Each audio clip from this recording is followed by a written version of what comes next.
Leemos Hechos 23 del 12 al 35. Venido el día, algunos de los judíos tramaron un complot y se juramentaron bajo maldición,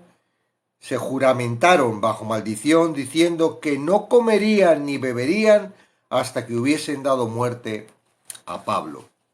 Eran más de 40 los que habían hecho esta conjuración, los cuales fueron a los principales sacerdotes y a los ancianos y dijeron: nosotros nos hemos juramentado bajo maldición a no gustar nada hasta que hayamos dado muerte a Pablo. Ahora pues, vosotros con el concilio requerid al tribuno que le traiga mañana ante vosotros, como que queréis indagar alguna cosa más cierta acerca de él, y nosotros estaremos listos para matarle antes de que llegue. Mas el hijo de la hermana de Pablo, oyendo hablar de la celada, fue y entró en la fortaleza y dio aviso a Pablo. Pablo, llamando a uno de los centuriones, dijo: llevad a este joven ante el tribuno, porque tiene cierto aviso que darle. Él entonces, tomándole, le llevó al tribuno y dijo: el preso Pablo me llamó y me rogó que te trajese ante ti a este joven que tiene algo que hablarte. El tribuno, tomándolo de la mano y retirándose aparte, le preguntó: ¿qué es lo que tienes que decirme? Él le dijo: los judíos han convenido en rogarte que mañana lleves a Pablo ante el concilio, como que van a inquirir alguna cosa más cierta acerca de él. Pero tú no les creas, porque más de 40 hombres de ellos le acechan, los cuales se han juramentado bajo maldición a no comer ni beber hasta que le hayan dado muerte, y ahora están listos esperando tu promesa. Entonces el tribuno despidió al joven, mandándole que a nadie dijese que le habían dado aviso de esto. Y llamando a los 2 centuriones, mandó que preparasen para la hora tercera de la noche 200 soldados, 70 jinetes y 200 lanceros, para que fuesen hasta Cesarea, y que preparasen cabalgaduras en que, poniendo a Pablo, le llevasen en salvo a Félix el gobernador. Y escribió una carta en estos términos: Claudio Lisias, al excelentísimo gobernador Félix, salud. A este hombre aprehendido por los judíos y que iban ellos a matar, lo libré. Yo, acudiendo con la tropa, habiendo sabido que era ciudadano romano, y queriendo saber la causa por que le acusaban, le llevé al concilio de ellos, y hallé que le acusaban por cuestiones de la ley de ellos, pero que ningún delito tenía digno de muerte o de prisión.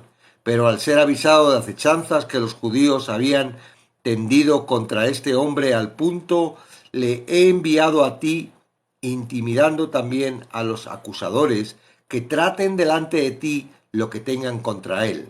Pásalo bien. Y los soldados tomaron a Pablo como se les ordenó, le llevaron de noche a Antipatris, y al día siguiente, dejando a los jinetes que fuesen con él, volvieron a la fortaleza. Cuando aquellos llegaron a Cesarea y dieron la carta al gobernador, presentaron también a Pablo delante de él. Y el gobernador leía la carta, preguntó de qué provincia era, y habiendo entendido que era de Cilicia, le dijo: te oiré cuando vengan tus acusadores. Y mandó que le custodiasen en el pretorio de Herodes. Dice, este pasaje se encuentra a Pablo en circunstancias difíciles. Lo habían acusado falsamente, lo habían golpeado, arrestado, encarcelado y habían conspirado contra él. Sin embargo, Dios lo liberó, no por medio de un milagro sobrenatural, sino mediante su orden providencial de las circunstancias. ¿Por qué los judíos reaccionaron con tan violenta hostilidad hacia alguien que no había cometido ningún delito contra la ley judía? Alguien que los amó y que les anunció la salvación por medio del Mesías Jesucristo. Pablo dio la respuesta en 2 Corintios 4:4. El Dios de este siglo cegó el entendimiento de los incrédulos para que no les resplandezca la luz del Evangelio de la gloria de Cristo, el cual es la imagen de Dios. Tan engañados estaban que no pudieron discernir la verdad y fueron arrastrados en la rebelión de Satanás. Ellos sabían que no podían depender de los romanos para ejecutar a Pablo, pues no había delito capital por el cual acusarlo. Tampoco se arriesgaron a otro discurso de Pablo por temor a que éste pusiera de su parte a la opinión pública. Por tanto, decidieron tomar el asunto en sus propias manos. Se necesitaba más de 40 hombres porque Pablo estaría fuertemente custodiado por soldados romanos, que muchos de los conspiradores no dudaban en morir en la refriega expresa su fanatismo. A fin de asegurar el éxito del complot, los conspiradores necesitaban la ayuda del concilio. Que los conspiradores supieran que el liderazgo del concilio tomaría parte en su complot de asesinato dice mucho acerca de la muy evidente corrupción de la Corte Suprema de Israel. Se sabe cómo el sobrino se enteró de la conspiración. O sea, no se sabe cómo el sobrino se enteró de la conspiración, pero cuando lo hizo fue y entró en la fortaleza y dio aviso a Pablo. El apóstol no estaba acusado de ningún delito, así que simplemente estaba en prisión preventiva. Por consiguiente, le permitía recibir visitas. El tribuno estaba desesperado por cualquier información que le pudiera ayudar a decidir qué hacer con Pablo. Por tanto, tomando de la mano al sobrino del apóstol y retirándose aparte, le preguntó: ¿qué es lo que tienes que decirme? El muchacho, sin duda, estaba muy emocionado y intimidado por su entorno, así que Lisias lo llevó aparte para hablar con él en privado. También comprendió que la información era confidencial, ya que no se le había revelado al centurión. Reconociendo la gravedad de la situación, Lisias actuó de inmediato. El comandante tomó las medidas necesarias sin imaginar que estaba llevando a cabo la protección providencial de Dios para Pablo. Por no querer arriesgarse a que se urdiera alguna otra emboscada, Lisias destaca una poderosa fuerza reciamente armada de la mitad de la guarnición de 1000 hombres para escoltar a Pablo en la larga marcha hasta la costa. Es decir, una guarnición son 1000 hombres, utiliza la mitad, 500, ¿verdad? Los 200 soldados eran legionarios romanos, las tropas más formidables de la antigüedad.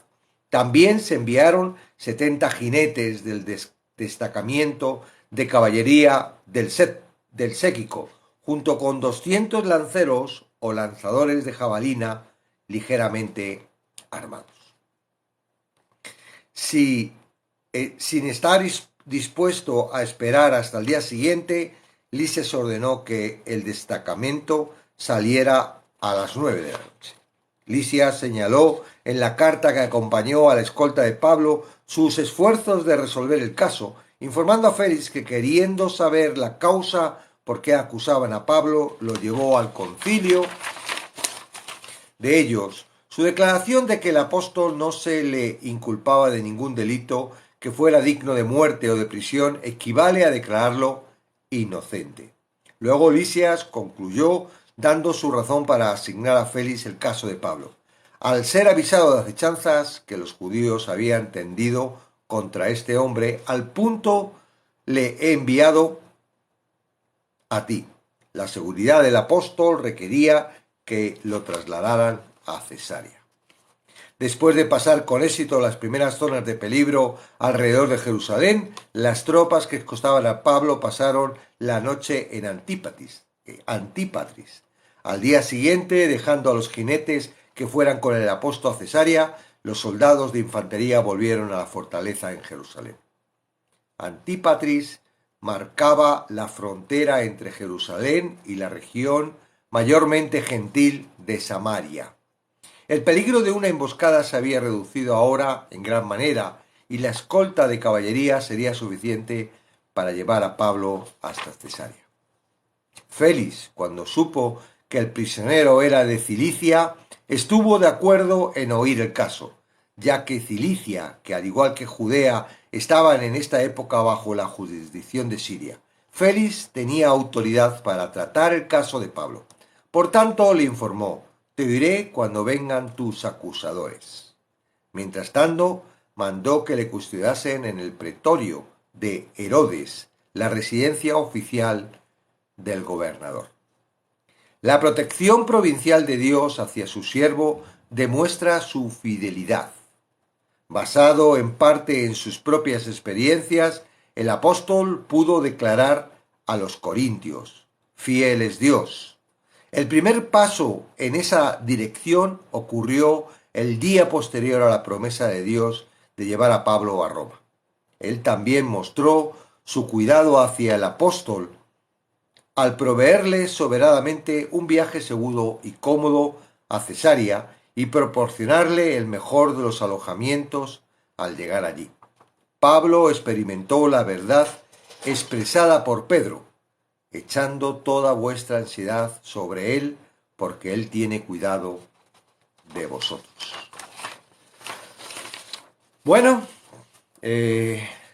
ya vimos ayer, ¿verdad?, que parece un poco extraño, pero es muy natural, que el gobierno sea corrupto.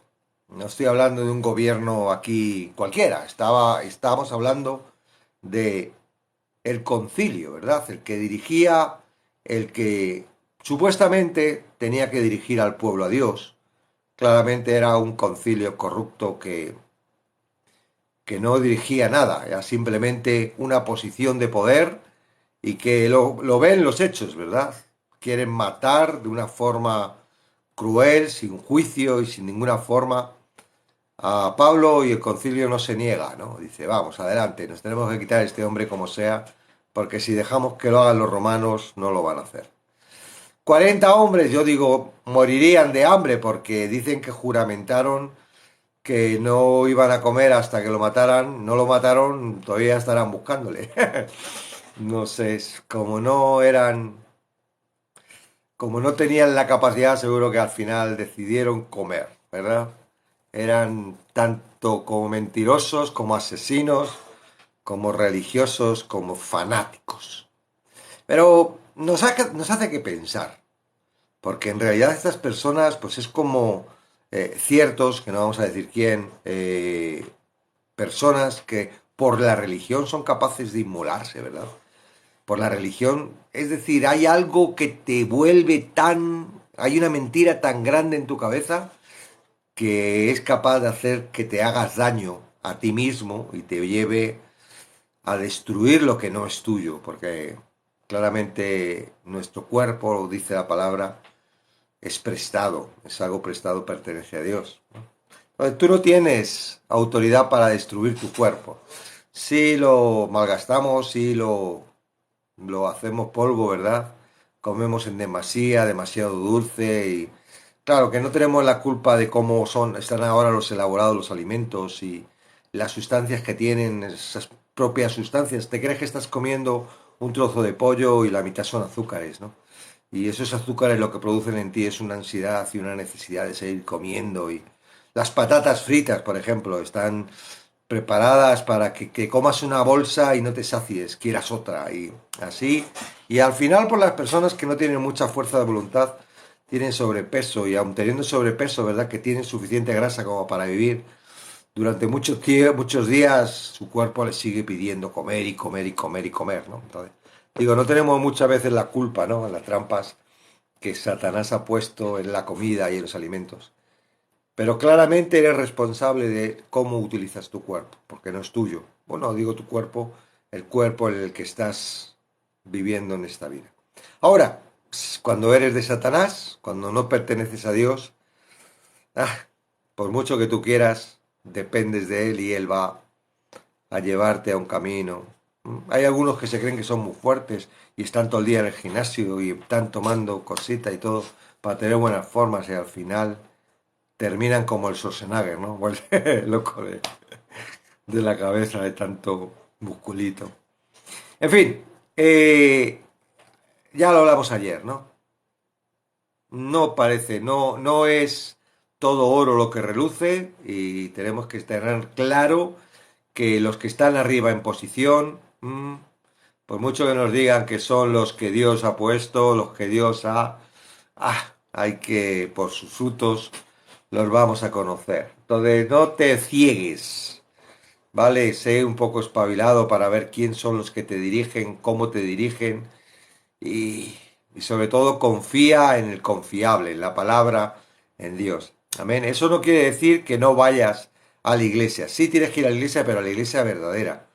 Cuidado con las sectas, ¿no? Porque entonces diríamos, a un testigo de Jehová le diríamos, sigue, que tienes que ir a la iglesia, ¿no? Y al testigo de Jehová le vamos a decir, oye, está clarito que eso es una secta y que no está correcto. Pues, a ver cómo lo resolvemos, ¿no? Cada uno tiene su problema. Yo ya lo resolví. Aún tengo mis problemas con la antigua iglesia, que no me sueltan, no quieren soltarme. Pero yo, bueno, yo predico y les digo y les confronto, digo, si Dios me abre puertas y me permite que todavía me escuchen, ¿para qué voy a cerrar las puertas? ¿No? Un poco como Pablo cuando iba a hablar a los judíos a las sinagogas, ¿no? Claramente eran los enemigos los que más le perseguían y sin embargo él seguía entrando ahí por amor a ellos, porque hay personas que tienen que conocer, ¿verdad? Tienen que conocer. Las iglesias están llenas de personas religiosas que no saben quién es Dios y que están dirigidos por gente que no saben quién es Dios, solo sabe sus intereses. Entonces, y no juzgo a nadie, ¿vale? No estoy hablando de tu pastor, ni estoy hablando que sea Dios quien juzgue, ¿verdad? Y la palabra, pero yo digo, es porque lo veo y se ve, ¿no? Claramente. Entonces, ahora la parte de hoy, claramente se ve la protección, ¿verdad? Que Dios hace a Pablo. Dios le protege con los romanos antes de que se lo carguen los judíos ahí fuera del templo.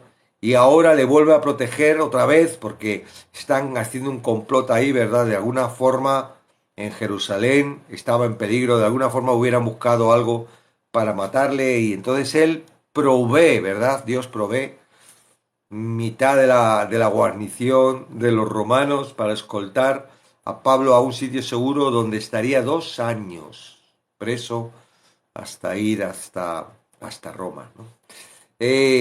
A Pablo se le aparece en el versículo, ayer hablamos lo que Pablo le dijo, el versículo antes del que hemos leído hoy es a la noche siguiente, es decir, de cuando fue el concilio a acusar a Pablo y no pudieron hacer nada. A la noche siguiente se le presentó el Señor y dijo, ten ánimo, Pablo, pues como has testificado de mí en Jerusalén, así es necesario que testifiques también en Roma. Entonces, era claro, ¿no? La fortaleza y la seguridad de Pablo en todo este tiempo hasta que llega a Roma está en la promesa de Dios. Muchos de nosotros, y yo me incluyo porque tú durante mucho tiempo estuve buscando la voz audible de Dios, ¿no? Me habían dicho que el Espíritu Santo habla a través del pensamiento y había veces que yo pensé que me había hablado, no sé, porque luego no era muy claro, ¿no? O sea, en ese momento, ¡ay, Dios me ha hablado! Y yo decía, Dios me ha hablado. Era de los que decía yo, Dios me ha hablado porque me enseñaron eso. Ahora que he entendido que eso es totalmente una blasfemia, Dios habla a través de su palabra. La seguridad. Claro, Él te puede recordar la palabra en la mente, sí, pero realmente tiene que hablarte, lo que te habla es la palabra.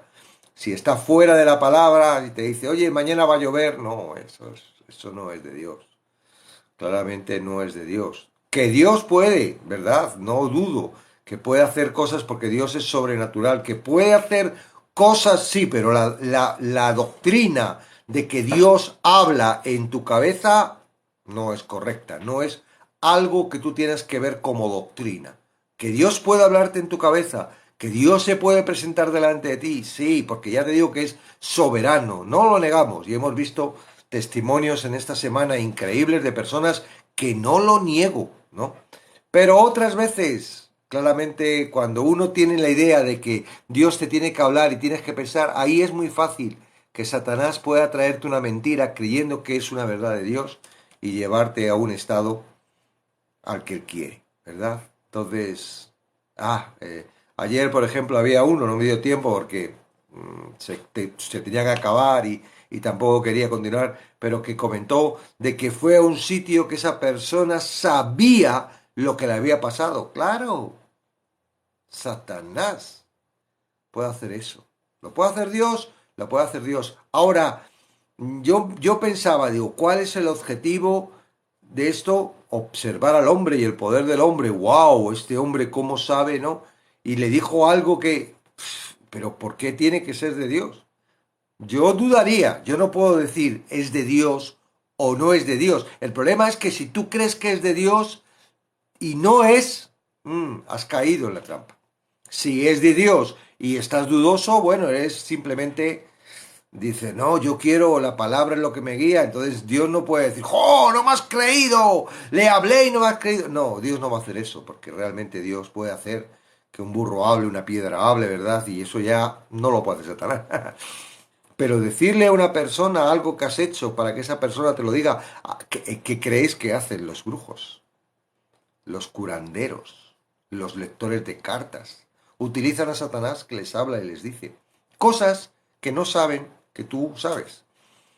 Y entonces se impresiona a la gente, uy, viene, pero ¿viene de quién? Entonces, cuidadito con eso. Entonces digo que yo antes de tener claro esto de que ya la palabra es la que me guía, no la voz de eso, anteriormente pues deseaba como Pablo, hoy si Dios se presentara hoy y me dijera, José Luis, no te preocupes, tú tienes que vivir hasta los 90 años. No entendía, ¿verdad?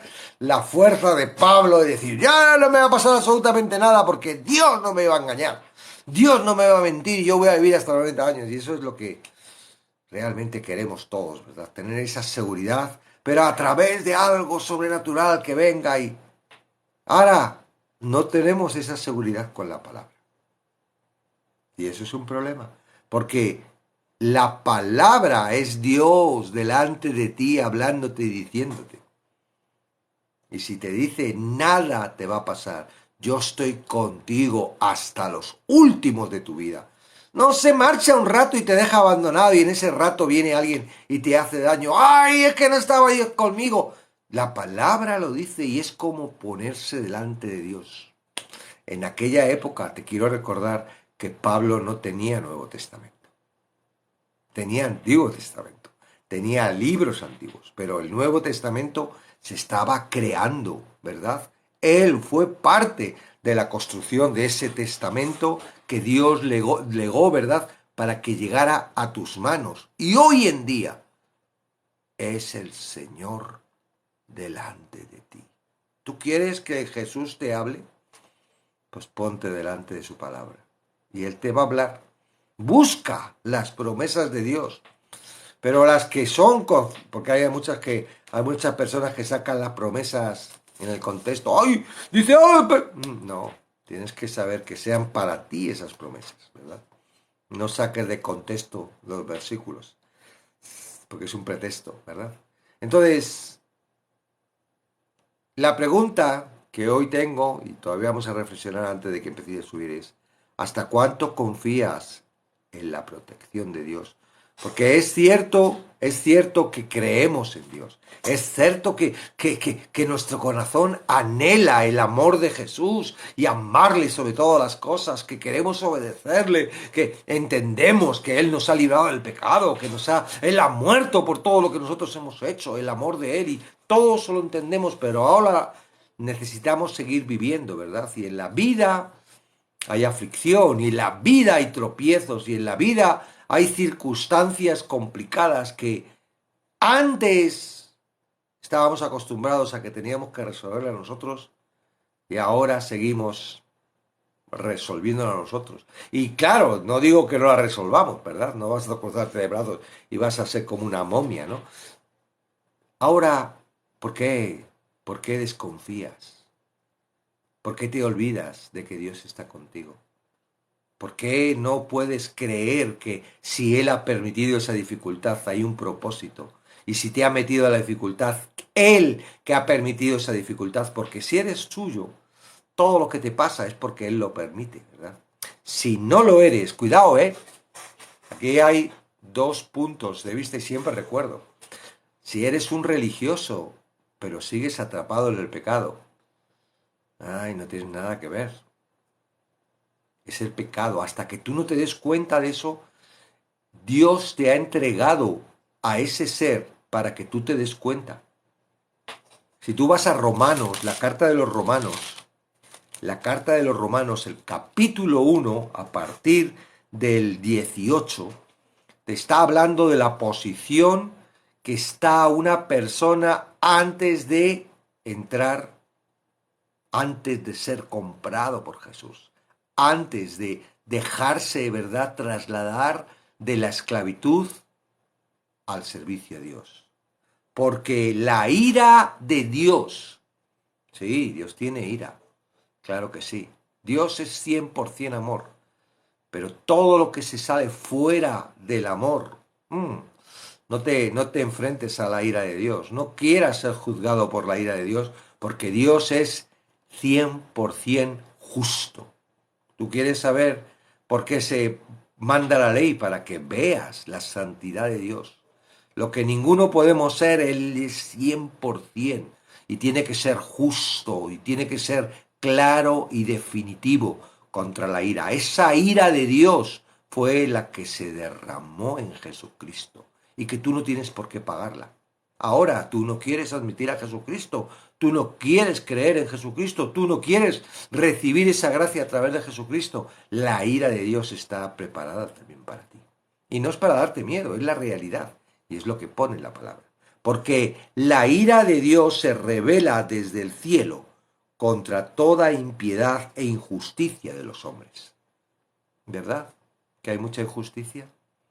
No era injusto que 40 hombres quisieran matar de una forma violenta y legal a alguien que no había producido ningún daño. Claro, ellos sí pensaban, pero ellos claramente, a lo mejor no lo sé ellos, pero el concilio sabía perfectamente que era un montaje. No era las acusaciones, y ahora lo vamos a volver a ver, porque mañana preparan un abogadito muy experto, ¿verdad?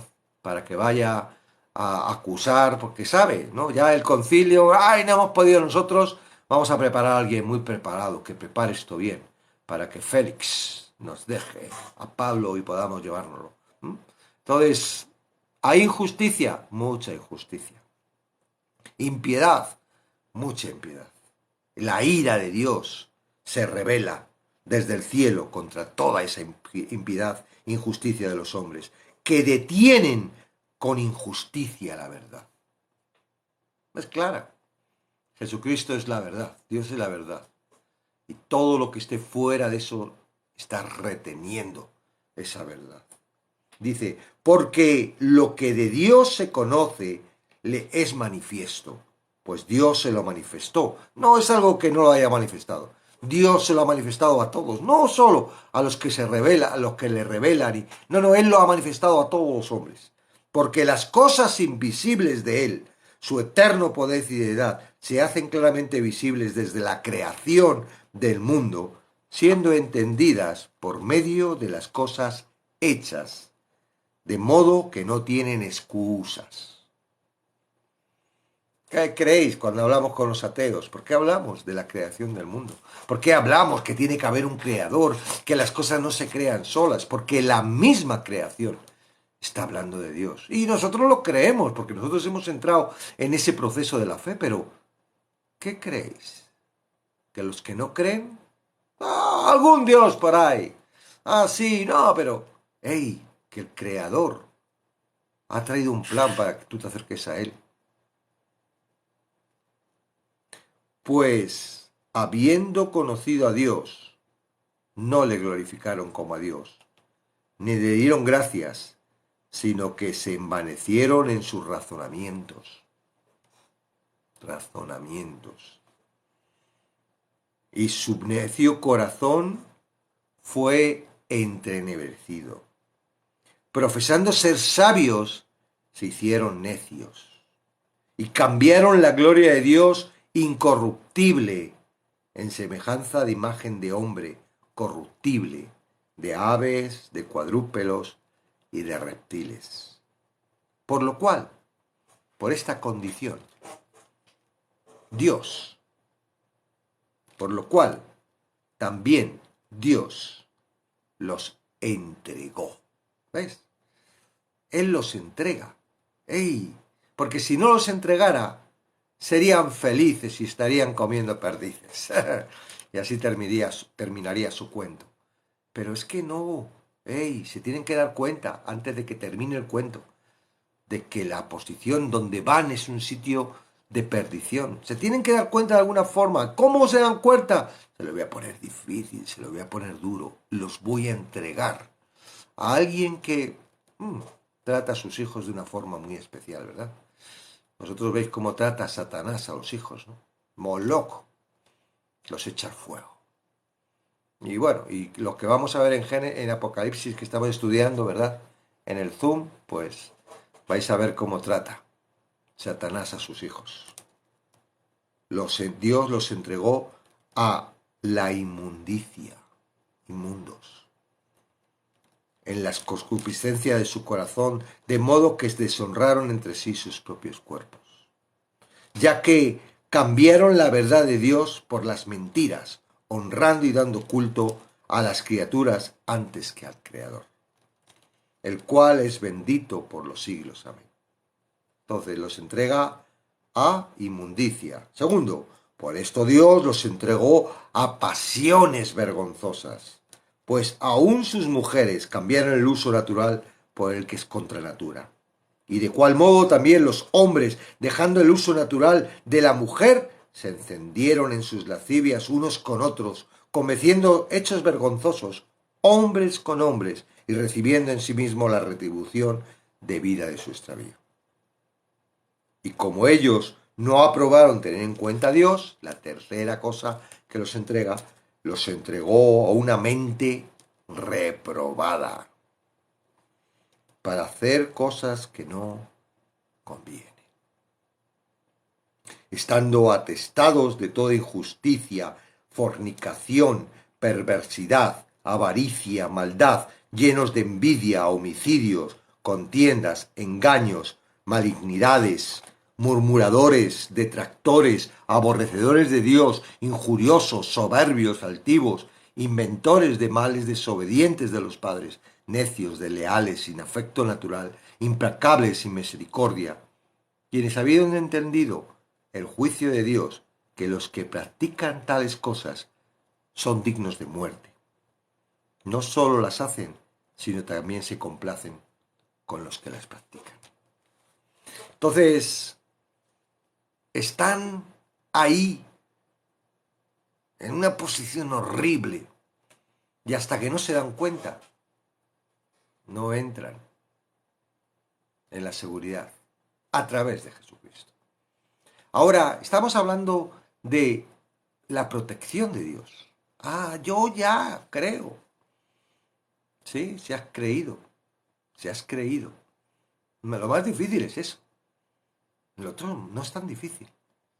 El problema es que, no te estén trabajando esta seguridad.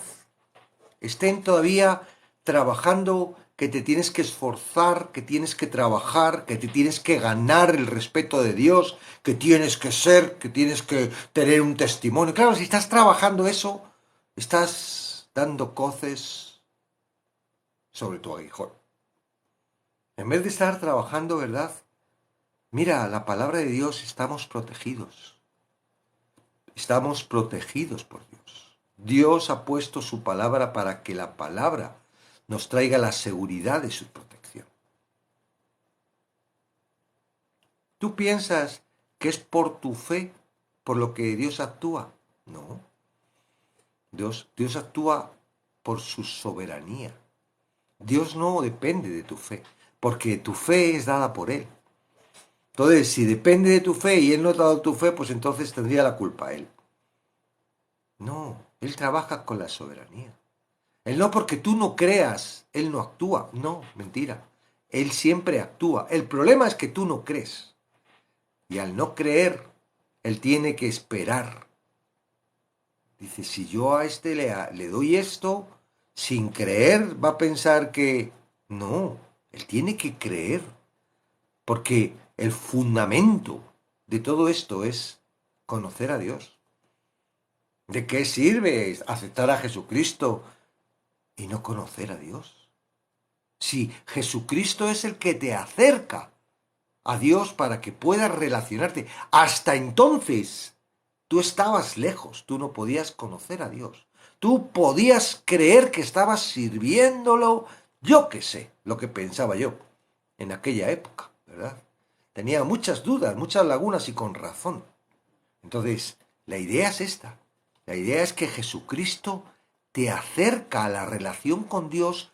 ¿Para qué? Para que le conozcas. ¡Wow! O sea, imagínate, bueno, conocemos no, es que como estamos en muchos países, si estuvierais todos en España, pues podríamos un ejemplo, por ejemplo, el rey de España. Conocemos al rey de España, entre comillas, a través de la televisión, a través de lo que dicen y tal, esto otro, pero ¿te imaginas que de alguna forma te tocara, verdad, como en la película de La fábrica de chocolate, una entrada que pudieras estar con el rey día y noche, todo cuanto tú quisieras?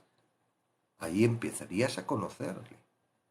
Ahí dirías, wow, oyes, este hombre no es como yo me lo imaginaba. O este hombre es, ¿verdad? Ahí empezarías a tener una relación. Él tendría que relacionarse contigo tanto que tú estás allí. Esto es lo que hace Jesucristo. Jesucristo te acerca para que tú te relaciones con Dios, pero no es una relación en oración de que te pongas y ahí Dios te vaya dando a conocer en tu mente. No, no. Es que a través de Jesucristo y a través de entrar, Él se revela en su palabra. A partir de que tú entonces, tú te acercas a su palabra y ahí empieza la relación de Dios contigo. Ah, te gustaría la otra, ¿verdad? Sí, a mí también. Pero es que esa otra la vamos a tener cuando nos vayamos con Él. Hasta entonces, tú no tienes otra alternativa que acercarte a la palabra. Y no de una forma liviana. Ahí te sabes 4 versículos y estás todo el día. Yo conozco personas que han tomado un versículo para su vida. Y solo viven con ese versículo. Y se creen que con ese versículo ya tienen suficiente como para soportar todo. Y sí, vale cuando no están en el problema. Pero cuando viene el problema, un versículo solo no, no te ayuda. Eso es una mentira que el corazón te está poniendo para que seas lento, para que no tengas, para que... ¿Qué estás haciendo sino satisfacer los deseos del corazón? Y los deseos del corazón están en contra de que te acerques a la palabra. No es fácil. Lo digo con experiencia, porque y con el día a día, porque a mí también me pasa. Si yo no tuviera el compromiso con vosotros de estar aquí hoy viendo esto, ¿tú crees que yo me acercaría a esta parte de Hechos? ¿Tú crees que si yo no estuviera comprometido en el libro de Apocalipsis, me hubiera puesto a estudiarle y a... No, yo tengo que buscar de alguna forma ese compromiso con la palabra para acercarme a la palabra. Y entonces veo el beneficio que hace la palabra en mí porque voy conociendo. Y ese conocer me va dando la confianza, me va dando la seguridad, me va dando algo que en el momento en el que necesito, actúa por su propia cuenta. Tú no puedes coger confianza con fuerza, por todo lo que tú quieras. Voy a confiar, hoy voy a decidir confiar en Dios. No, mira, Satanás tiene mil y una forma para que ni te acuerdes de esa confianza y llevarte a la desesperación. ¿Cuántos de los que han predicado después han rehusado? Yo qué sé. Yo conozco a algunos que eran de los que... Y luego, ay hermano, es que no sé. ¿Dónde estaba esa confianza? Porque no se trata de nosotros. Se trata de Él.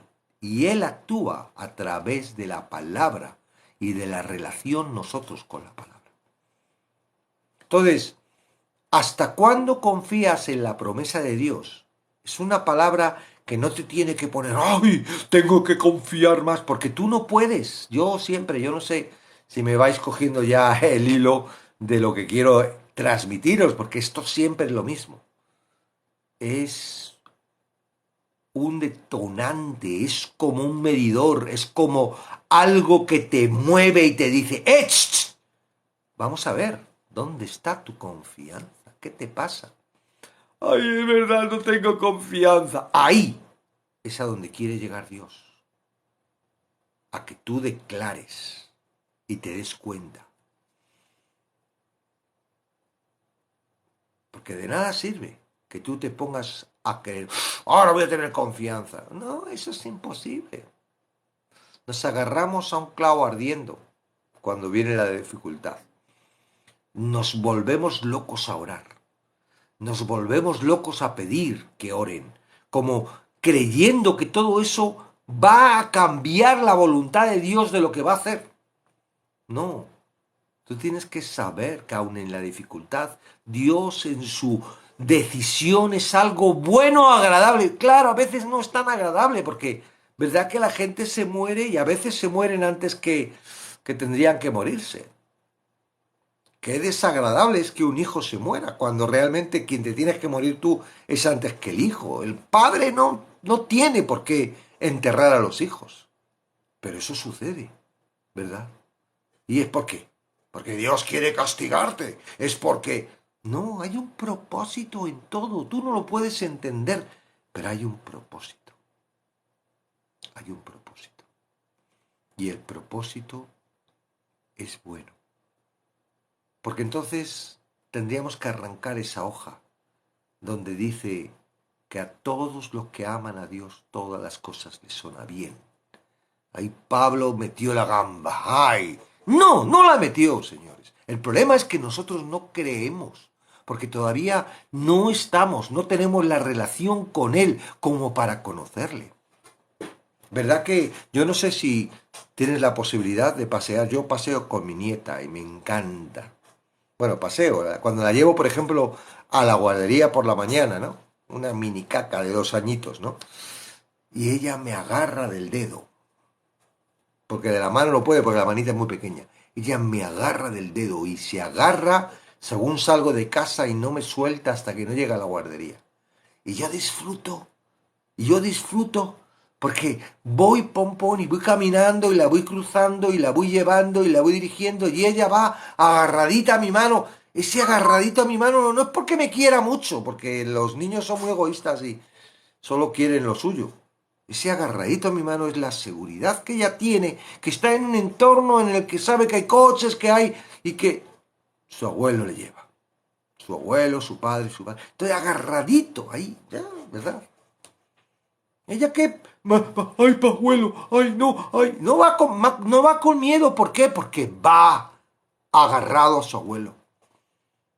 Su confianza es, ahora, imagínate que ahora yo llego a la puerta y viene un extraño y le dice, toma, este te va a llevar a la guardería, agárrate a él. ¿Cómo iría la niña, verdad? Sí, agarrada, pero mirándole así como diciendo, ¿este quién es? ¿Qué me hará este? Porque no le conoce, porque no tiene seguridad en él, porque no tiene... ¡Ey! Pero es distinto conmigo. Mi nieta me conoce, me sabe que le llevo, sabe que juego con ella. Al principio era como un extraño.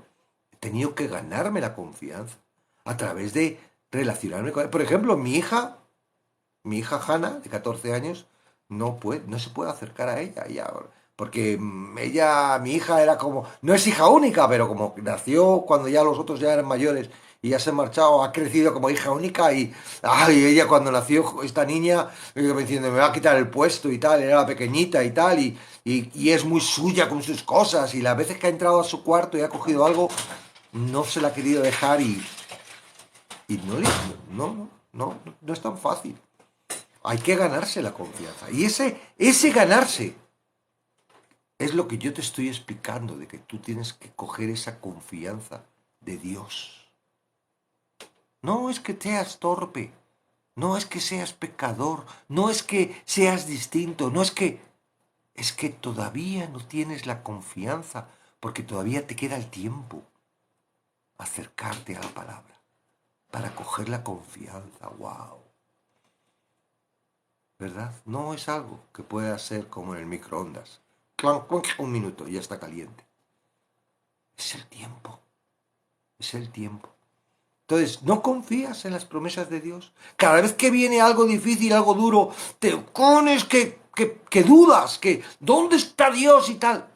Es un nivel que te está diciendo, necesitas relacionarte conmigo. Necesitas conocerme, porque si me conocieras sabrías que tengo el control de todo esto. No lo pasarías tan mal. No estarías con ese sufrimiento. ¿Cuántas veces te ha pasado que has tenido un problema, has estado hecho polvo y al final se ha resuelto el problema, ¿verdad?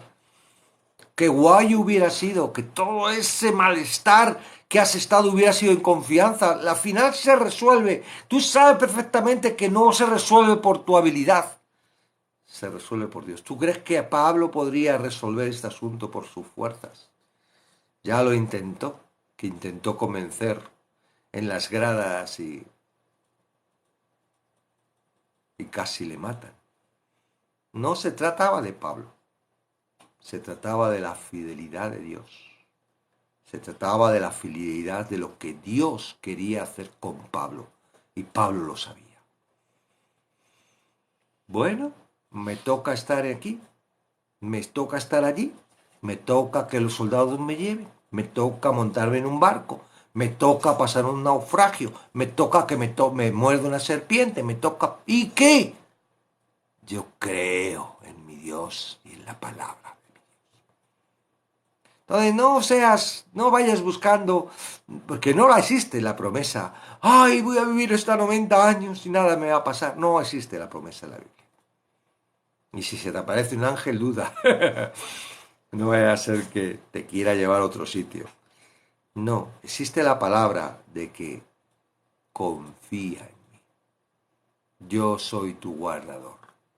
Tú me perteneces. Yo te llevo. Tú ven, ponte aquí, al lado mío, en mi yugo, que es ligera la carga. Vamos, ayúdame a tirar de mi carga, no de la tuya, sino de la carga de Jesús. Ayúdame a tirar, ven conmigo, aquí estás seguro. Vamos a tirar de esta carga que es liviana. Ay, ¿qué hago con el resto? No te preocupes, tú tira, confía. Todo lo que te sucede está en mi orden. No hay forma. Mira, todos los días sale el sol porque yo quiero que salga el sol. Porque el día que Dios quiera que no salga el mal sol, no va a salir. Porque todo depende de mí. Entonces, esa confianza solo la puedes hacer a través de la comunión con Él en su palabra. Esto es lo que te estoy animando. ¿Hasta cuándo confías en la protección de Dios? Y está bien, ¿verdad? Está bien, amas a Dios. Y está muy bonito cuando decimos lo que amamos a Dios. Creemos que estamos impresionando y que con eso vamos a ayudar a otro a que confíe. No, porque no son por nuestras fuerzas. Se trata de la relación. Tú puedes guisar un pavo sin meterlo en el horno y tener el tiempo suficiente para que se guise, ¿no? Tú, ¡pam! Así, ya está guisado. No, todo tiene su tiempo. Y aquí el tiempo es con Dios a través de su palabra. Ay, es que no la entiendo. Ay, es que me aburro. Ay, es que lo leo y no. Sí, pasa. Al principio pasa. Ese es el principio. ¿Crees que los niños no se aburren cuando nos acercamos ahí a la cuna y dicen, ¡ay, qué bonito es curri, curri, curri! ¡Ay, chiquitito! ¡Uy, se parece mucho a papá! ¡Oye, bonito! ¡Uy, qué ojos más bonitos tienen! ¿Tú crees que no se aburren? Ellas hacen así porque nos ven hacer así, pero no porque nos entiendan. ¿Tú crees que el bebé nos entiende? No nos entiende. Yo, por ejemplo, con mi nieta, 2 años, le pongo lo de los muñecos, ¿no? Y Yo sé, yo digo, wow, estos muñecos no son para 2 años, porque claramente veo que hay muchas palabras y va muy rápido y no va directo a lo que...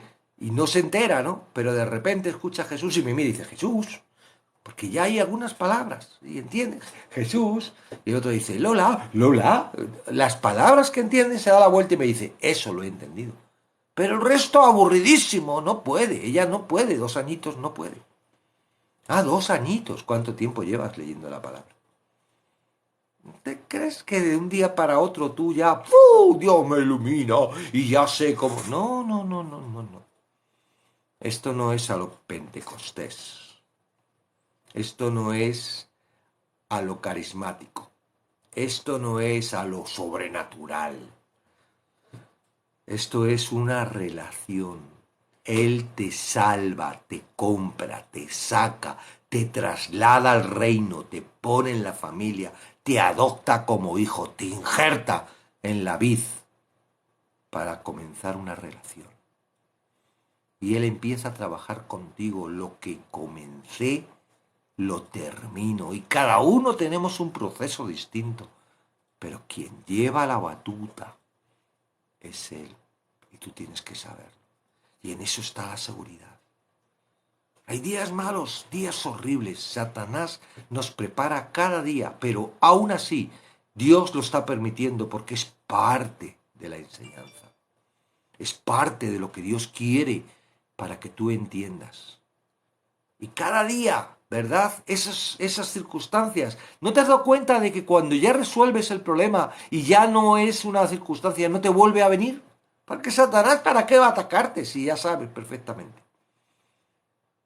Ahora, si la enfermedad te da mucho temor, vas a estar siempre enfermo. Si la economía es una presión tuya y tienes mucho temor y por ahí, vas a estar siempre apretado y con problemas económicos. ¿Por qué? Porque no has pasado la lección. No confías en Dios. Quieres confiar en el dinero y Dios dice, no, no, no, no. Eso es un estorbo para tu vida. Tú eres mío, me perteneces. Yo no quiero que Satanás tenga esa capacidad contigo en ese área. Vamos a trabajarla. Satanás, dale, multa al canto. Vamos, quítale, rómpele la lavadora. Bueno, le deja a él. Satanás hace por su cuenta, aunque yo creo que... ¡Ay, ay, ay! ¿Qué? ¿Dónde estás? Contigo. No lo veo. Pues te toca creerlo. Te toca creerlo. Y te toca glorificarme. Y te toca darme gracias, aunque no lo entiendas. Porque has entendido que todas las cosas vienen de mí y son para bien. Ah, pero es que esto me duele mucho. No importa, es para bien. ¿Tú qué quieres? ¿Ganar todo y perder el alma? ¿Tú qué quieres? Yo he venido para salvarte y para darte vida, vida eterna. Amén. Entonces, ¿hasta cuánto confías en la protección de Dios? ¿Cuál ha sido tu último ejercicio que te has dado cuenta de que, ay, mi nivel de confianza está bajísimo? Sí, cuando todo va bien, gloria a Dios, y soy genial, pero cuando van mal las cosas, ¿verdad? ¿Mm? Esos que están, oh, gloria a Dios, y tal, todo lo puedo en Cristo que me fortalece. Y luego le dice, ¿qué tal, hermano? Bueno, ahí ando, hermano, ahí ando, luchando. ¿Mm? No es todo lo que te fortalecía, no todo lo puedes en Cristo. ¿Qué te pasa? No, es que ni te lo dicen. O sí, te dicen, ora por mí, hermano, ora por mí, ora por mí. Sí, vamos a orar por ti porque necesitas tener la confianza. Eres de Dios. Dios sabe utilizar lo suyo. O no eres de Dios. Y está esperando a que te des cuenta. Y que a través de Jesucristo entres a su pertenencia. Amén. Bueno, hasta aquí, ¿ok? Ahora os toca a vosotros contestarme esta pregunta. ¿Hasta cuánto confías en la protección de Dios? Puedes poner hasta cuánto confío en la protección de Dios. Bueno, no somos muchos, así que estamos en familia. A ver, el primer valiente. o valienta.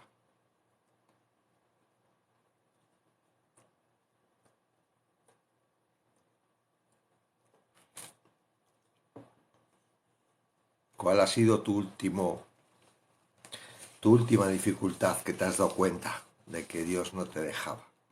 Y que lo has pasado canutas, pero Dios no te ha dejado. Yo recuerdo muchas, pero lo que me hace feliz es que ahora tengo menos, pero digo, bueno, Señor, tú verás cuando me vas a traer la próxima, vas a permitir la próxima. Ojalá haya probado algunas que han sido muy desagradables y no vuelvan a venir, pero porque Dios es fiel, Él no juega con nosotros, señores. Él es fiel, Él es papi. Y papi no está ahí a ver hasta dónde resiste, ¿no? A ver hasta cuándo, ¿no? Como hacían los médicos nazis en la Segunda Guerra Mundial, que partían el hueso, lo enderezaban, partían, lo volvían a pegar y veían a ver cuánto la resistencia del hueso, ¿no? No, papi es distinto.